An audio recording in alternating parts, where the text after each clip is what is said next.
Oi, pessoal, tudo bom? Eu sou José Carlos Pinto falando com vocês aqui no canal Falando com Ciência, sobre aspectos da educação, da ciência e da pesquisa que se faz no Brasil.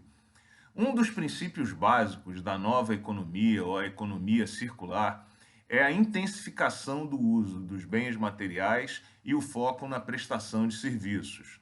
Esse tipo de abordagem permite, dentre muitas vantagens, obter aumento na eficiência da prestação de serviços, aumento da eficiência do uso dos insumos e dos bens materiais, redução da produção de resíduos e redução de desperdício, melhoria no uso das riquezas naturais do planeta e promoção da política dos 4 R's, que é aquela que diz que a gente deve reduzir o consumo, reutilizar as peças e bens materiais o máximo possível, reciclar sempre que possível e repensar as tecnologias e as formas de uso para procurarmos maneiras ambientalmente mais corretas de executar as atividades que a sociedade precisa.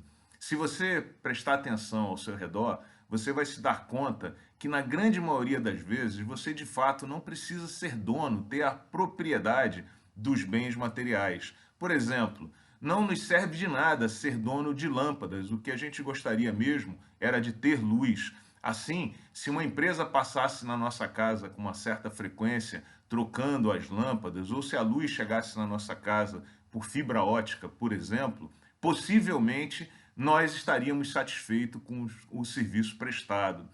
Da mesma maneira, nós não queremos exatamente ser donos de televisões, nós gostaríamos de ter acesso aos programas e ao conteúdo que a televisão oferece. Na verdade, essa revolução já chegou na área de vídeos, séries e música, pois se você olhar ao seu redor, provavelmente você não vai encontrar aquele tocador de CD, ou toca-fita, ou toca-disco, ou videocassete, porque hoje você tem acesso através da internet a esses produtos. E é geralmente assim quando nós olhamos a maior parte dos produtos que temos ao nosso redor. Se analisarmos um carro, por exemplo, porque o carro é um símbolo da sociedade do século XX, a ponto do documento mais importante nos Estados Unidos ser a carteira de motorista, aquela que marca a mudança de fase da juventude para a fase adulta, você vai perceber que você também não gostaria de ser dono de um carro. O que você gostaria mesmo era de ter a mobilidade. O carro, além de tudo, é um item muito caro e talvez você já tenha feito essa conta muito popular na internet. Mas se você admitir que um carro custa 50 mil reais e que vive 10 anos, você vai gastar cerca de 5 mil reais por ano com esse automóvel. Se você imaginar um IPVA da ordem de R$ 1.000 por ano também, já são 6 mil reais. Se você supuser que você gasta um tanque de 40 litros de gasolina e que por semana e que a gasolina custa R$ 5 o litro, você vai somar R$ 800 por mês.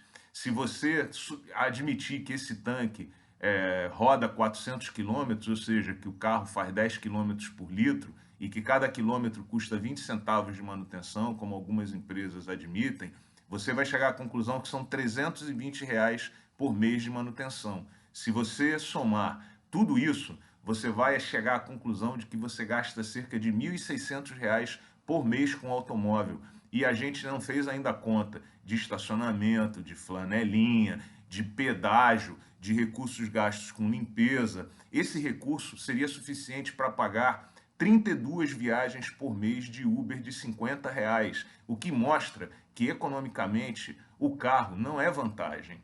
Se a gente pensar o carro como bem, você vai ver que você compra esse bem para ele ficar parado, porque a maior parte do tempo o carro está parado. Se você acorda de manhã, pega o carro para ir para o trabalho, que dirige a meia hora, 1 hora, você chega no trabalho e para o carro e ele fica parado, e volta para casa mais meia hora, 1 hora, e ele para de novo.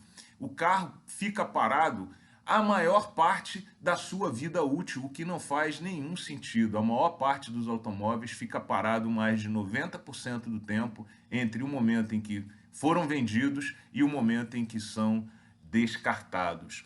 Faz sentido que o carro, portanto, não tenha um proprietário, mas que esteja rodando na sociedade para levar mobilidade às pessoas.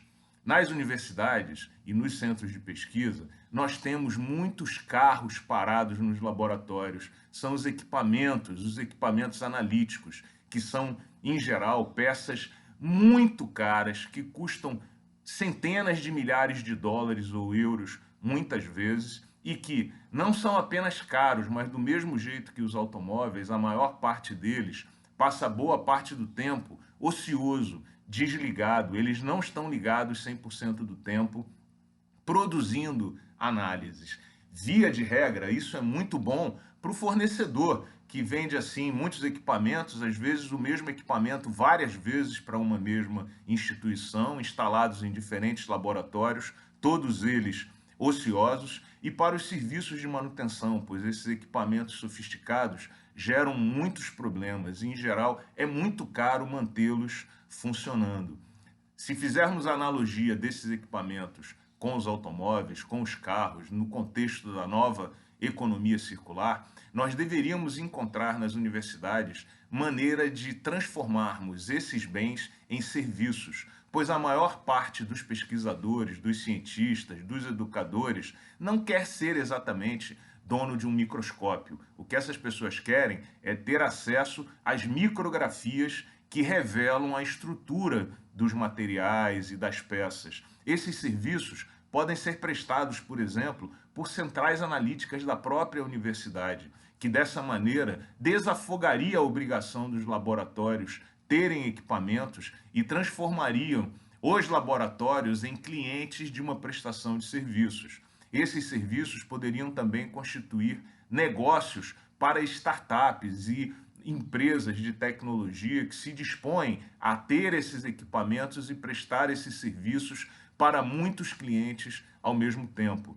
Está na hora dos gestores das universidades e dos institutos de pesquisa decidirem transformar os seus ambientes em ambientes de prestação de serviços, em consonância com os princípios modernos da economia circular, levando também a um aumento da eficiência dos trabalhos da pesquisa e da prestação de serviços que é feita nesses locais. Convido você a pensar nisso e convido você que está comprando um equipamento agora de muitos milhares de reais a pensar se você realmente quer esse equipamento ou se você gostaria de ter acesso aos serviços que esse equipamento vai prestar no seu ambiente de pesquisa. Pense nisso. Grande abraço e até o próximo vídeo.